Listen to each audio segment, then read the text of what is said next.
நிகழ்ச்சிக்கு வருகை தந்துள்ள ஆமாம், நாம் இவ்வளவு நேரமாகவும் ஆவலோடு எதிர்பார்த்திருந்த இலங்கையினுடைய பிரதமர் தற்பொழுது வருகை தந்திருக்கிறார். பார்த்தா தெரியும். அவரை பாரம்பரிய முறையில் கணிசம் படித்தவர் வரவேற்றுக் கொண்டிருக்கிறார்கள். உங்களுக்கு பார்க்கக்கூடியதாக தொடர்ச்சியாக முழுமையாக காணொலியை பாருங்கள். இலங்கையினுடைய பிரதமர் அரணி அமரசூரிய உரையாற்றிய உரையை நீங்கள் தொடர்ச்சியாக முழுமையாக பார்க்கலாம்.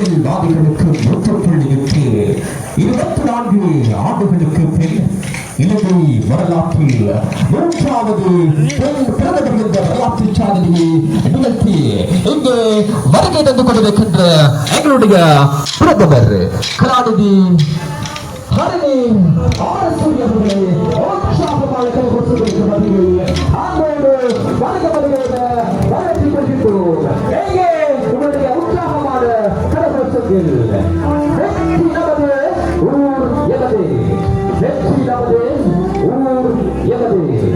வெற்றி நமது, ஊர் எமது. வெற்றி நமது ஊர் எமது என்ற ஆமாம், இந்த வெற்றி நமது ஊர் எமது என்ற துணைப்பொருளில் நடைபெற்றுக் கொண்டிருக்கும் இந்த அரசியல் பொதுக்கூட்டமானது இந்த முசல்மானின் தேசிய மக்கள் சக்தியினுடைய வெற்றியை உறுதிப்படுத்தும் விதமாக பல்வேறுபட்ட சவால்களுக்கும் பிரச்சனைகளுக்கும் மத்தியில் ஏற்பட்டு இப்போது வெற்றிகரமாக நடைபெற்றுக் கொண்டிருக்கின்றது. இந்த இடத்திலே நான் கௌரவ பிரதமர் அவர்களையும் அதே போன்று வன்னி மாவட்ட பாராளுமன்ற உறுப்பினரான மதிப்புக்குரிய திலகராஜன், அதே போன்று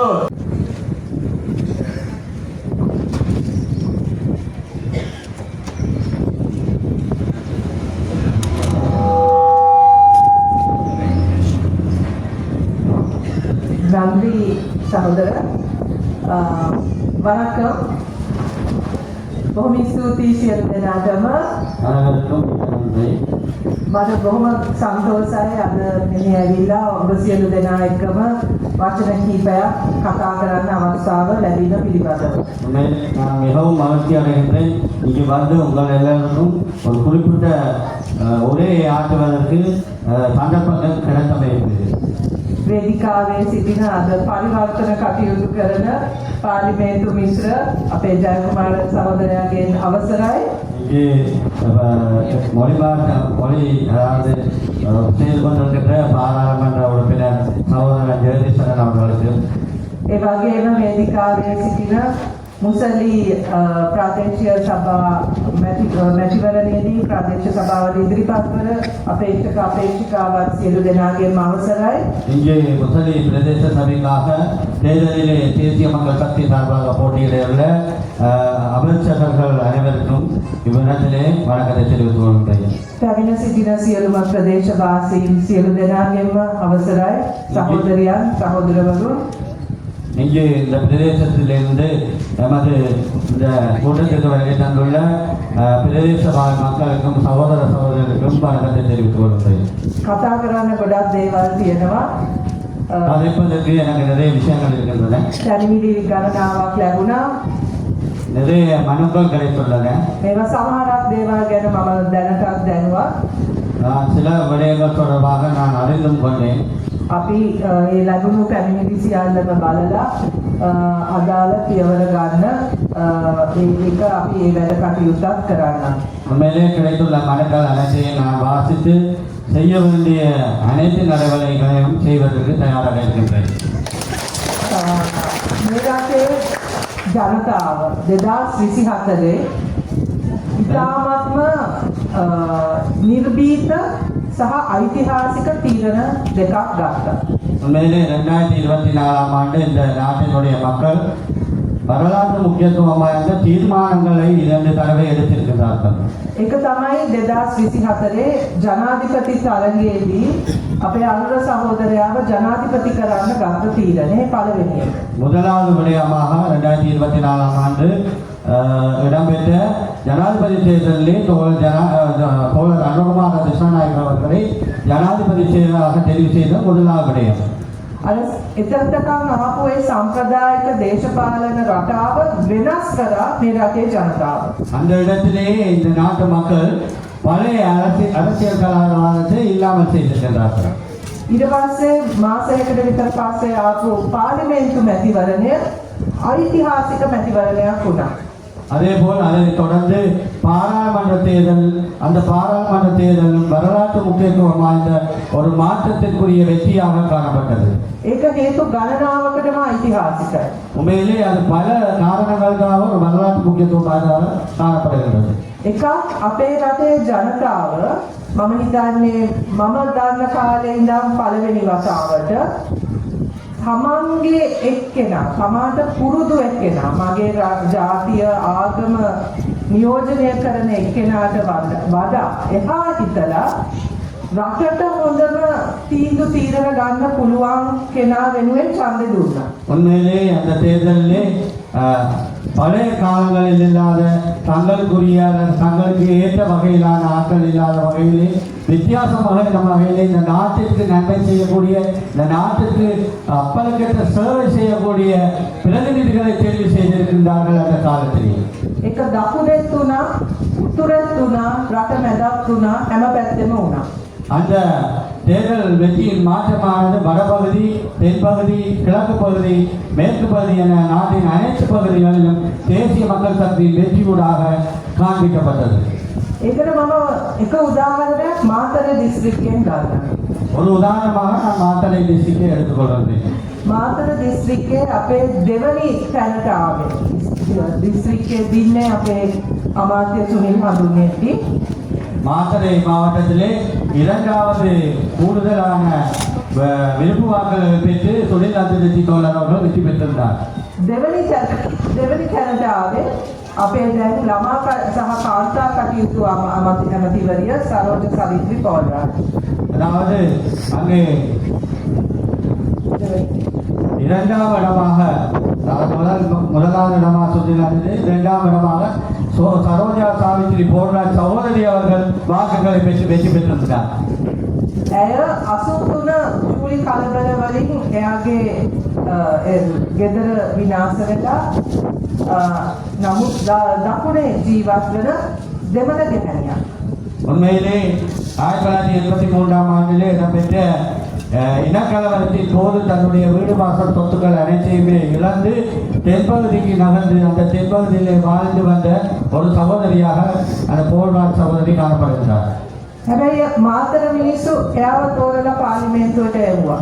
அவர் தமிழராக இருந்த போதும் மாத்தறை மக்கள் அவரை தெரிவு செய்து பாராளுமன்றத்துக்கு அனுப்பியிருந்தார்கள். එයාගේ දේශපාලනය නිසා. ஏனென்று சொன்னால் அது அவருடைய அரசியல் நிமித்தமாக. දේශපාලන විනය, දේශපාලන කැපවීම මේ සියල්ලම නිසා. உண்மையிலே அவருடைய தேசம், அதாவது அரசியலுக்கான அர்ப்பணிப்பு, அரசியலுக்கான அப்பலுக்கேற்ற சேவை காரணமாக அவர் தெரிவு செய்யப்பட்டார்.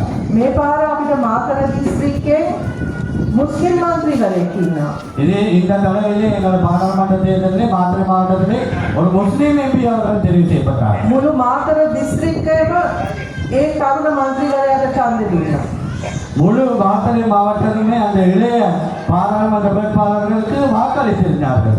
ඇයි ඒ තරුණ මන්ත්‍රීවරයාගේ දේශපාලන හැකියාව දැකලා ஏனென்று சொன்னால் அவருடைய அரசியல் திறமையை, சாதுரியத்தை நம்பி அந்த மக்கள் வாக்களித்திருந்தார்கள். එවැනි උදාහරණ අපිට 159ක් මේ පාර්ලිමේන්තු මන්ත්‍රී මේ පාර්ලිමේන්තු මැතිවරණය කියන්න පුළුවන්. இதே போல இந்த 159 பாராளுமன்ற உறுப்பினர்களுக்கும் இவ்வகையான பல்வேறுபட்ட வரலாறுகள் இருக்கின்றன. ජාති ආගම් සම්ප්‍රදාය පෞල් පසුබිම් ඒවා ඔක්කොම අතහැරලා මේ රටේ මිනිස්සු හැකියාව අවංකභාවය මේ සියල්ලම ප්‍රතිපත්තිගරුක බව මේවා තෝරගෙන ඡන්දය දුන්න මැතිවරණයක්. உண்மையிலே இன, மத, மொழி, பிரதேச வேறுபாடு, குல வேறுபாடு அனைத்தையும் கலந்து மக்கள் தேசிய மக்கள் சக்திக்கு வாக்களித்து ஒரு நியாயமான ஒரு மக்கள் ஆட்சியை உருவாக்கி இருக்கின்றார்கள். ඒ නිසා තමයි මේ පාර පාර්ලිමේන්තුව ඓතිහාසික රෙකෝඩ් කීපයක් තියලා තියෙන්නේ. இதேபோல் இந்த பாராளுமன்ற வெற்றியானது பல்வேறுபட்ட வரலாற்று சாதனைகளை கொண்டதாக காணப்படுகிறது. එකම පක්ෂයක් සන්දානගත නොවි එකම පක්ෂයක් හැම දිස්ත්‍රික්කයක්ම නියෝජනය කරන මන්ත්‍රීවරුන් ඉන්න ආණ්ඩුවක් අපිට දැන් තියෙනවා. மேலே ஒரு வரலாற்று சாதனை எல்லா பகுதியிலும் நாட்டில் உள்ள எல்லா மாவட்டங்களிலேயுமே தனியாக ஒரு கட்சியாக இருந்து எல்லா மாவட்டங்களிலே பிரதிநிதித்துவத்தை பெற்றுக்கொண்ட ஒரு வரலாற்றை தேசிய மக்கள் சக்தி புரிந்திருக்கின்றது. දෙමළ, මුස්ලිම්, සිංහල, බර්ගර්,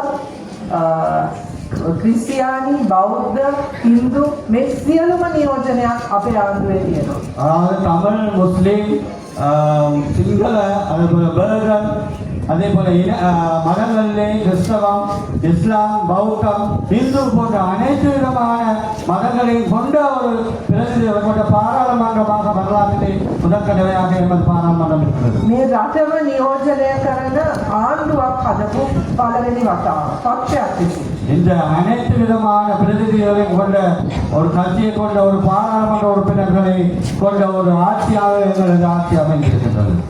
ඒ පත්තුණු සියලු දෙනාම පාර්ලිමේන්තුවට ආවේ තමන්ගේ හැකියාව තුළ. அதாவது இவர்கள் அனைவருமே தங்கள் அனைத்து விதமான வேலைகளை விட்டுவிட்டு தான் இந்த பாராளுமன்றத்துக்கு சேவை செய்வதற்காக வந்திருக்கிறார்கள். පෞල් දේශපාලනය කළා නෙවෙයි. அவர்கள் குடும்ப அரசியல் செய்து வரவில்லை. ඒ වගේම තමයි මේ පාර්ලිමේන්තුවේ තමයි අපිට වැඩිම කාන්තා නියෝජනයක් තියෙන්නේ. அதே போலதான் இந்த பாராளுமன்றத்தில் தான் கூடுதலான பெண் பிரதிநிதித்துவத்தை கொண்ட பாராளுமன்றமாக காணப்படுகின்றது. එවැනි පාර්ලිමේන්තුවක් තමයි ඔබ මේ රටේ පුරවැසියන් අද තෝරලා පත් කරලා තියෙන්නේ. அவ்வகையான ஒரு பாராளுமன்றத்தை தான் இந்த நாட்டின் பிரஜைகளாகிய நீங்கள் தெரிவு செய்து அனுப்பியிருக்கின்றீர்கள்.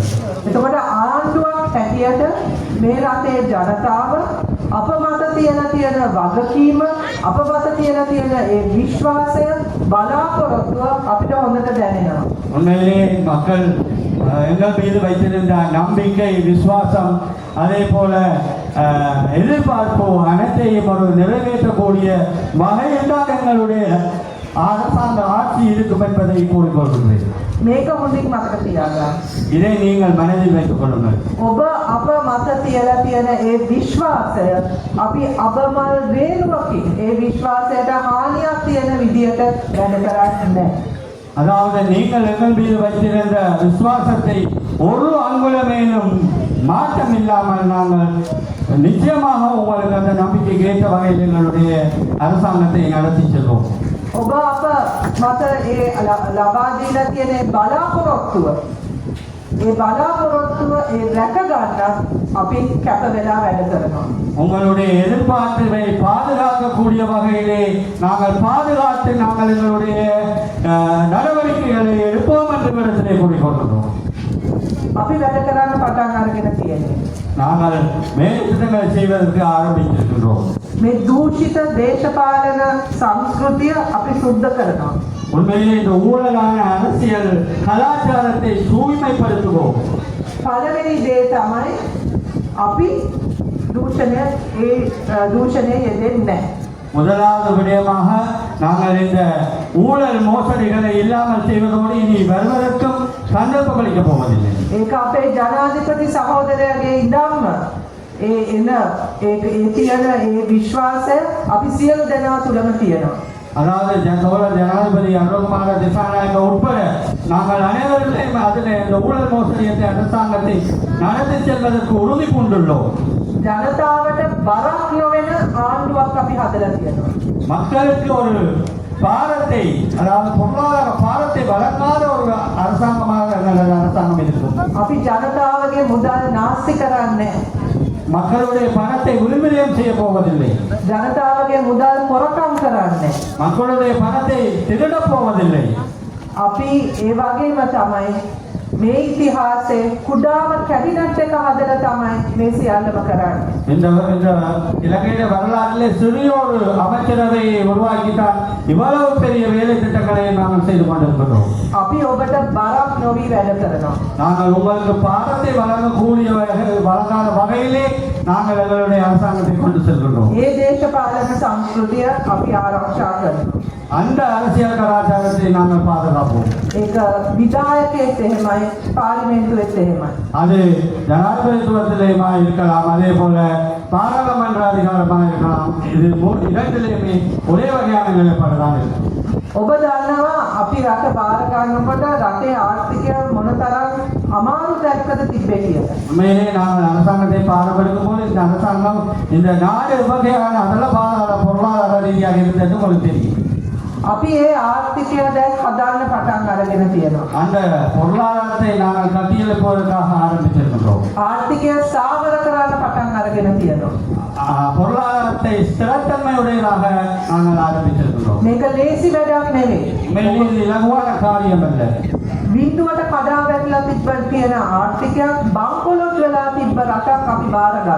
சைவ மீதத்துக்கு கொண்டிருந்த பொருளாதாரம் மக்களோட நிலையில் இருந்த பொருளாதாரத்தை நாங்கள் மீட்டெடுத்திருக்கின்றோம். හැබැයි අද වෙනකොට රට බංකොලොත් භාවයේ එළියට අරගෙන තියෙනවා. இன்று எங்களுடைய நாட்டு பங்குரோட்டு நிலையிலிருந்து மேலெழுந்திருக்கின்றது.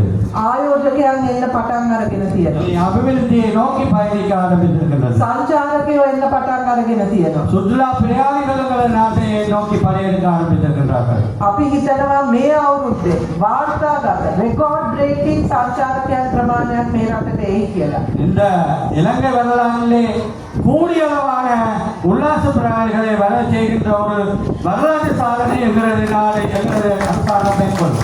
මේ අවුරුද්දේ අපේ ටාගට් එක මිලියන 3ක්. இந்த வருடத்திலே எங்களுடைய சுற்றுலா பயணிகளின் இலக்கு 3 மில்லியனாக இருக்கும். ඒ ටාගට් එකට එහා යනවා මිසක් ඒ ටාගට් එකෙන් අඩු වෙන්නේ නැහැ නේ. அது 3 மில்லியனை விட கூடுமைய குறைவடையாது. එතකොට ඒ වගේම තමයි අවුරුදු ගණනාවක් විනාගයක් පල්ලෙහාට වැටෙමින් තිබ්බ ආර්ථිකය දැන් හිමින් වර්ධනය වෙන්න පටන් අරගෙන තියෙනවා. அதாவது கடந்த காலத்திலே அதல பாதாளத்திலே இருந்த பொருளாதார